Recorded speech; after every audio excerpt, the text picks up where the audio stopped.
કરીએ તો ગાંધીનગરમાં આજે કૃષિ મંત્રીની અધ્યક્ષતામાં એમએસપી કમિટીની મહત્વપૂર્ણ એક બેઠક યોજાઈ, જેમાં કૃષિ વિભાગના ઉચ્ચ અધિકારીઓ અને કિસાન સંઘના પ્રતિનિધિઓ પણ ખાસ હાજર રહ્યા।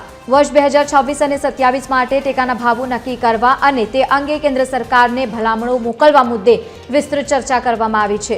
મહત્વપૂર્ણ છે કે સરકારના આયોજનથી આગામી સિઝનમાં ખેડૂતોને પાકના યોગ્ય ભાવ મળી રહે તે દિશામાં મહત્વપૂર્ણ નિર્ણયો લેવાશે।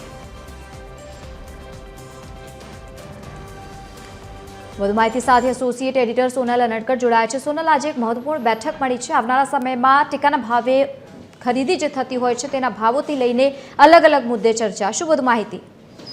જી, એમએસપી કમિટીની આજે મહત્વની બેઠક મળી હતી। કૃષિ વિભાગ, સહકાર વિભાગના અધિકારીઓ અને કિસાન સંઘના પ્રતિનિધિઓ ખાસ આ બેઠકમાં હાજર રહ્યા હતા। મહત્વનું છે કે કૃષિ મંત્રી જીતુ વાઘાણીની અધ્યક્ષતામાં બેઠક મળી હતી, જેમાં આગામી વર્ષ 2026-27ના જે ભાવો છે તે સંદર્ભમાં તે નક્કી કરવા સંદર્ભમાં બેઠકનું આયોજન કરવામાં આવ્યું હતું, જેમાં અલગ વિભાગોમાંથી જે સૂચનો છે તે માંગ્યા હતા અને સાથે સાથે આગળ પર કામગીરી કરવા સંદર્ભમાં બેઠકમાં ચર્ચા કરવામાં આવી હતી। મહત્વનું છે કે કેન્દ્ર સરકારે ટેકાના ભાવો માટે રાજ્ય સરકાર તરફથી ભલામણ મોકલવામાં આવતી હોય છે અને તે ભલામણના સંદર્ભમાં આજની આ બેઠકમાં કયા ભાવો રાખવા અને કેટલા ભાવો રાખવા તે સંદર્ભમાં ચર્ચા કરવા માટે આજની બેઠકમાં ચર્ચા કરવામાં આવી હતી। બિલકુલ, આભાર સમગ્ર માહિતી સાથે જોડાવા બદલ। તો અલગ અલગ મુદ્દાઓ પર આ બેઠકમાં ચર્ચા કરવામાં આવી છે।